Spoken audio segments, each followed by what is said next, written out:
Parents भी बहुत ज्यादा करने वाले होते हैं बचपन से ना, काबू जो हस्बैंड बात ही नहीं समझ रहा। हाँ, तो उसी को समझाने को तो बैठा रहे हैं हम उसको कि अगर देखें, अगर आप बात नहीं समझ रहे तो फिर प्रॉब्लम ये आपके ऊपर आएगी। अब होता क्या है, उसकी रिस्पॉन्सिबिलिटी क्या करे वो, किस पॉइंट ऑफ हस्बैंड की? तो रिस्पॉन्सिबिलिटी ये है कि बैलेंस क्रिएट करे।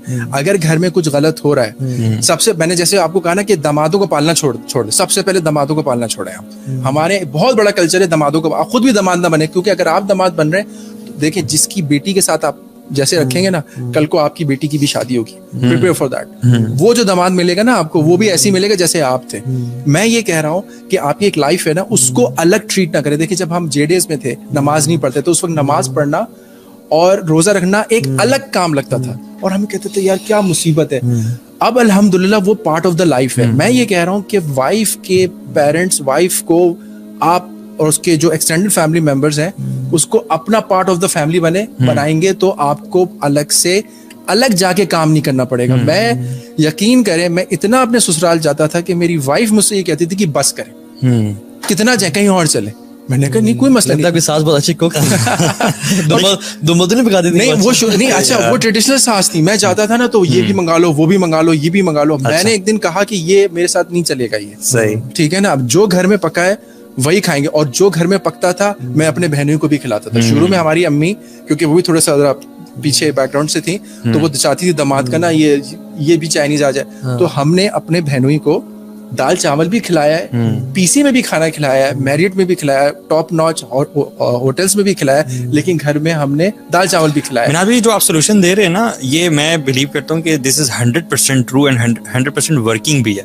लेकिन मैं ये समझता हूँ कि इट्स डिफिकल्ट, और अगर मैं ये समझता हूँ कि जब मसाइल शुरू हो और आपको लगे कि कंट्रोल से बाहर हो रहा है और मैं बैलेंस नहीं कर पा रहा हूँ, तो बेहतरी होती है इसी में कि आप अलग हो जाएं, ताकि ये साइड भी खुश रहे और ये साइड भी खुश रहे। लेकिन माँ बाप की रिस्पॉन्सिबिलिटी नहीं, वो तो ऑब्वियसली, जैसे तलाक है ना पसंदीदा अमल है, लेकिन ठीक है अल्लाह मियां ने कहा, लेकिन वो एक पॉइंट ऑफ नो रिटर्न आ जाए, मैं बिल्कुल ही नहीं बन रहा, तो फॉर जैसे कहते हैं ना, फॉर अ ग्रेटर गुड आप कहते हैं कि मैं अलग हो जाऊं। देखिए पेरेंट्स का होना, बहुत ग्रैंड पेरेंट्स बहुत बड़ी ब्लेसिंग होती है। 3 महीने की मुसफिरा थी बड़ी वाली बेटी मेरे, हम डॉक्टर के पास गए, बीमार थी, तो वो पहली दफा डॉक्टर के पास गए, तो मैंने उन्होंने पूछा क्या हुआ, उन्होंने कहा कि जी बुखार है। तो उन्होंने कहा कि मुझसे पूछा उन्होंने, डॉक्टर इजाज नाम था, कराची में माशाल्लाह, कह रहे आपके घर में दादा दादी हैं? मैंने कहा जी हैं।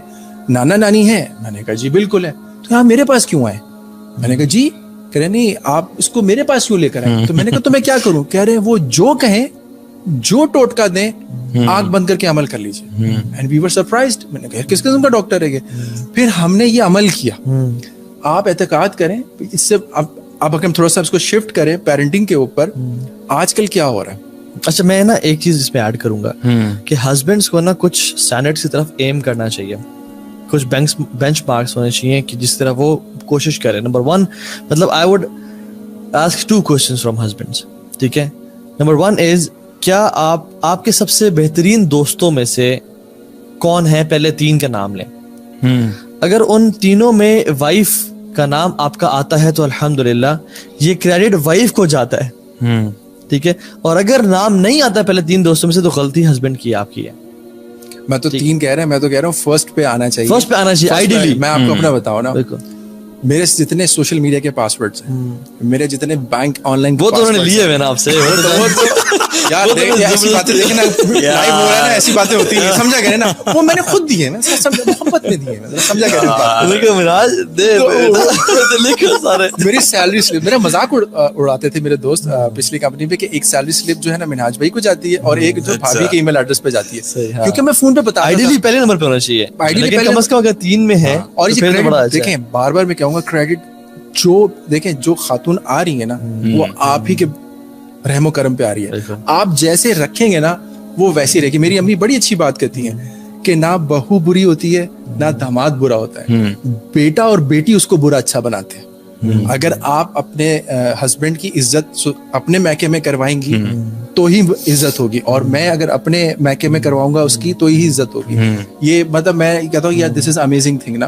और दूसरा क्वेश्चन मैं जो था ना वो मैं करता हूँ कि अगर मतलब हस्बैंड से कि कायनात के सबसे खूबसूरत मतलब या औरतों में से सबसे खूबसूरत औरत आपको कौन लगती है? अगर पहले 3 औरतों में से, यानी माँ भी आ सकती है डेफिनेटली, बहन भी, अगर पहले 3 औरतों में बीवी का नाम आता है तो अल्हम्दुलिल्लाह ये भी एक अच्छे हस्बैंड होने की निशानी है। अगर नहीं आता तो गलती आपकी है। अच्छा, और औरतों से सवाल कि इस दुनिया में आपका सबसे ज्यादा ट्रस्ट किस पे करती हैं? अच्छा, ट्रस्ट वाला मतलब ये बोथ वेज है। अगर आप ट्रस्ट करेंगे ना तो ही ट्रस्ट डेवलप होगा। और जब आपने 3 औरतों वाली बात की ना, ये थोड़ा सा ना ये एप्पल टू एप्पल कंपैरिजन बनता नहीं। माँ की वैल्यू समथिंग डिफरेंट होती है। जब आप compete करते हैं ना, देखें अब जो औरतों की बात कर रहे हैं, जो वाइफ्स हैं, उनको मेरे लिए टिप ये है कि जो मदर इन लॉ है ना, उसको सासी समझे, माँ नहीं समझे। हाँ, ये बड़ी गलती है। जो नंद है ना, उसको नंद ही समझे, बहन ना समझे। और जो मदर, जो सासें हैं, वो उसको बहू ही समझे। जब होता क्या है, जब आप वो जगह लेने की कोशिश करते हैं ना, कॉन्फ्लिक्ट वहां खड़ा होता है। मुकाम मिलता नहीं, एक्सपेक्टेशन वैसे ही सेट हो जाता है। मिल नहीं सकता, नेचुरली इम्पॉसिबल है। लेकिन जिस हस्बैंड के पहली नंबर पे वालदा है, दूसरी पे बहन है, तीसरी पे बेटी है, उसके वाइफ लिस्ट में आ नहीं रही, That is what I'm saying कि you are doing a big mistake. ये लिस्ट ही गलत है। मैं आपसे मतलब सॉरी, मैं क्या, ये लिस्ट गलत है। वाइफ इज, देखिए ये लिस्टिंग में नहीं आती। माँ को आप कैसे लिस्ट में लाए 1 2 3 4 करेंगे, बहन को। मैं कह रहा हूँ कि wife should be in the top 3 people. मेरे ख्याल से कंपैरिजन नहीं होना चाहिए। कंपैरिजन नहीं है, ये जगह है बेसिकली। यहाँ पे एक वो है बेसिकली कि आपकी वाइफ की आपने क्या ऑर्डर ऑफ रिलेशनशिप को समझा या नहीं समझा। बात ये है, क्या आपने किसी की इंपॉर्टेंस को अपने दिल में उसको अहमियत दी है या नहीं दी। एग्जैक्टली। लोग, मैं आपको बता सकता हूँ कि 80 to 90% मर्द फर्स्ट 3 में उनकी बीवी आती नहीं है।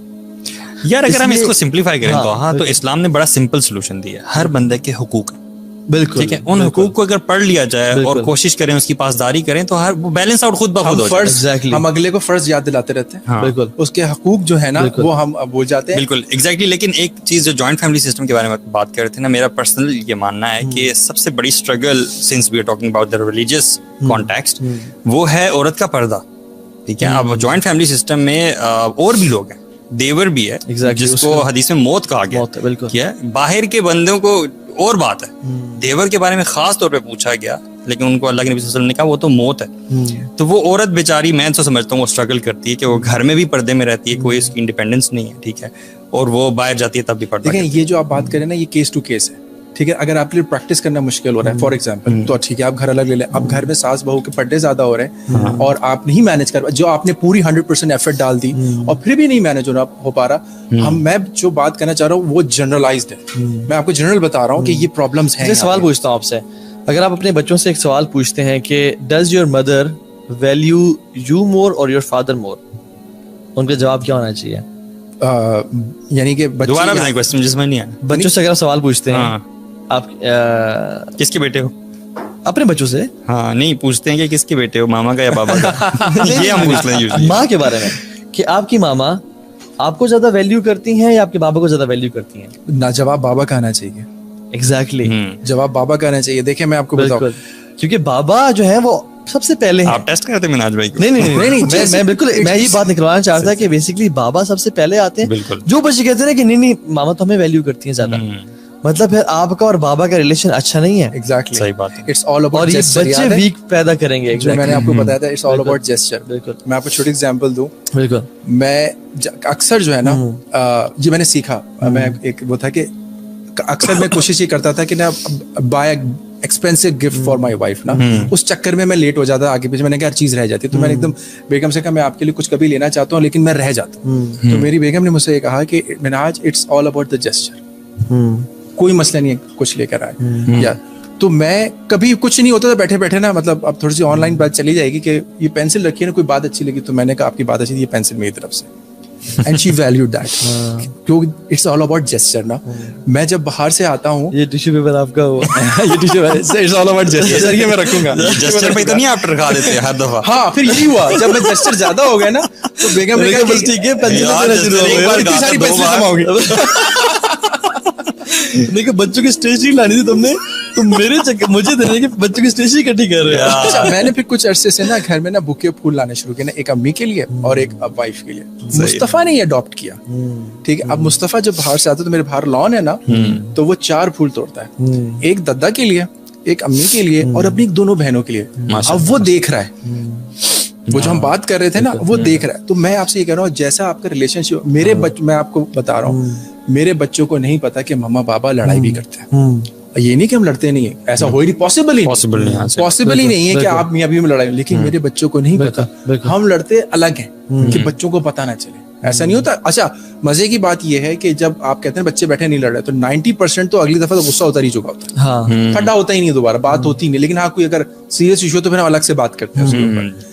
जिस तरह से आप रखेंगे बच्चे आपके वैसे ही रखेंगे। मैं सिर्फ ये कह रहा हूँ कि आप जो अपनी वाइफ्स की बात कर रहे हैं उनकी रिस्पेक्ट करें, उनके जो एक्सटेंडेड रिलेटिव्स हैं या उनके पेरेंट्स हैं उनकी रिस्पेक्ट करें, और चीजों को नॉर्मलाइज करें। अलग से अपने ऊपर हावी ना करें, यार बेगम के घर जाना एक मुश्किल काम है, नहीं, वो भी अब पार्ट ऑफ योर लाइफ है, इसको ब्लेंड करें। जैसे आपकी लाइफ ब्लेंड हुई है ना, उसको भी ब्लेंड करें। और एक और चीज बहुत इंपॉर्टेंट पॉइंट है, शादी से पहले जितनी तफरीह फन करना है ना बैचलर लाइफ में, वो आप कर लें। शादी के बाद बैचलर लाइफ नहीं होती। ये जो हर वक्त का घूमना फिरना होता है ना, तो आप ये बारे में बात करें यार हर चीज नहीं बोली जाती ना। तो हर वक्त का जो घूमना फिरना होता है ना, वो नहीं होता। इंटरटेनमेंट चेंज करें, इंटरटेनमेंट चैनल्स चेंज करें। अपनी वाइफ घूमे फिरे लेकिन बेगम के साथ फिरे।